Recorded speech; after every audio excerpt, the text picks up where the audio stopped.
د نړۍ د غوره خاوندانو 10 عادتونه. پاملرنه: دغه ویډیو د ښځینو لپاره ځانګړې شوې ده. واده د هر شخص لپاره د ژوند تر ټولو مهمه پرېکړه ده. که تاسې له داسې یو سړي سره واده وکړئ چې دا برخليک ټاکونکي عادتونه ولري او دا عادتونه په حقیقت کې د وجود یوه برخه وي، نو تاسې نېکمرغه یاست. که مو مېړه دا عادتونه لري، تاسو ته باید مبارکي درکړو او پرته له شکه چې تاسې د نړۍ له نېکمرغه ښځو یاست. دا عادتونه ثابتوي چې مېړه مو د نړۍ له غوره خاوندانو څخه دی. سړیان که غواړي چې د خپلو مېرمنو لپاره د نړۍ غوره خاوندان واوسي، باید دې کارونو سره ځان عادت کړي تر څو له ګډ ژوند څخه خوند واخلي. د مهربانۍ له مخې د دغې ویډیو له لیدلو وروسته په دې هکله خپل اړوند نظریات له موږ سره شریک کړئ. لومړی، د خبرو کولو په پرتله غوږ نیولو ته لومړیتوب ورکوي. خاوند مو وروسته له یوې لنډې، اوږدې، ښې یا بدې ورځې څخه تل دې ته چمتو وي چې تر څو د وروستیو په زړه پورې پیښو په اړه له تاسې څخه څه واوري. هغوی په صبر او حوصلې سره ستاسې خبرو ته غوږ دي او په پایله کې د ورځې په اوږدو کې چې څه درته پېښ شوي، ملاتړ مو کوي او هڅوي مو. په حقیقت کې مو خاوند ستاسو 100% ملاتړ کوي. څرنګه چې تاسې له هغه ملاتړ کوئ او پرې اعتماد لرئ، نو هغه هم په تاسو بشپړ باور او اعتماد لري.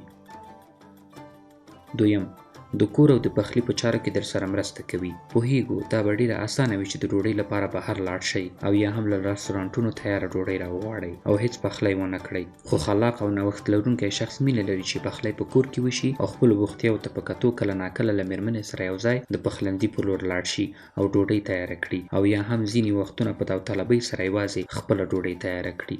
همدارنګه د رخصتیو په ورځو کې له خپلې مېرمنې سره د کور په کارونو کې برخه واخلي. په دې کار کې هیڅ ډول شرم نه دی پکار. دریم، هر سهار مو ښکلوي. هره ورځ یو نوی پیل دی. که خاوند مو هره ورځ سهار تاسې ښکلوي او یا هم زموږ د افغانانو په عامه اصطلاح مچو درڅخه اخلي او د خپل کار په لور خوځېږي، نو نیکمرغه یاست. سهارنۍ مچو د اړیکو د ټینګښت او د ګډ ژوند د رښتینولۍ غوره ثبوت دی. همدارنګه مچو اخیستل یا ښکلول انسان ته یو ډول مثبت انرژي ورکوي. څلورم، تاسو په غېږ کې نیسي او ناز درکوي.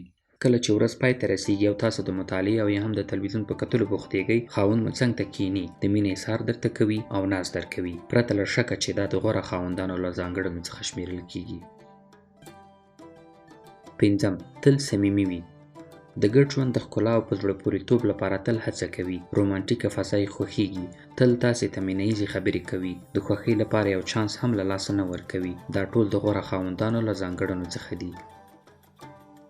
شپږم، ستاسو د دوستانو او کورنۍ مینهوال وي. واده د ژوند یو مهم او برخلیک ټاکونکی پړاو دی. کله چې تاسو نوی ژوند پیلوئ او د یو ځوان سره نامزد کیږئ او د ژوند شریک مو تل ستاسو د کورنۍ غړو او دوستانو ته په درنه سترګه ګوري او درناوی یې کوي، نو نیکبخته یاست. دا هم د ګډ ژوند د خوښۍ یو راز دی.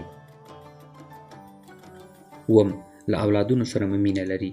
که خاوند مو له اولادونو سره تل مینه کوي، کله چې کور کې نه یاست اولادونو ته متوجه وي، د هغوی لپاره د خوښۍ چاپیریال رامنځته کوي، د هغوی لپاره داستانونه او کیسې وایي، نو نیکمرغه یاست. دا د غوره او بې کبره کسانو له ځانګړنو څخه شمیرل کیږي. اتم، مالی ملاتړ په بشپړ ډول په غاړه اخلي. مهمه نه ده چې خاوند مو څه ډول بوختیا لري، خو هغه هیڅکله له عاید څخه ډېر خرڅ نه کوي او تل سپما کوي. مسؤلیت منونکی وي او مالي مسایلو ته ډېره پاملرنه کوي. د راتلونکي لپاره برنامه لري او هیله لري چې خپله مېرمن، کورنۍ او اولادونه یې روښانه او غوره راتلونکی ولري. نهم، تاسو ته پاملرنه کوي. کله چې د یو خوښۍ پروګرام ته ځئ، نوي کالي مو اغوستي وي او سینګار مو کړی وي، نو تحسینوي مو. که میلمانه مو ډېر وي او بوخت یاست، هڅوي مو او مرسته در سره کوي. د خپلو خبرو، کړنو او چلندونو سره تاسو ته دا ثابتوي چې درته متوجه دی او ارزښت درکوي. لسم، ځان ته متوجه وي. که خاوند مو په اونۍ کې څو ځلې ورزش کوي، پلی ځي، منډه کوي، تفریح ته ځي، خپل ظاهري بڼې ته متوجه وي، د سر ویښته او ږیره یې منظمه وي، لباسونه یې منظم وي او په منظم ډول یې اغوندي، له ښو عطرونو ګټه پورته کوي، مطالعه کوي او تل خپلې روغتیا ته متوجه وي، نو شکر وکړئ او پرته له شکه چې بختور یاست.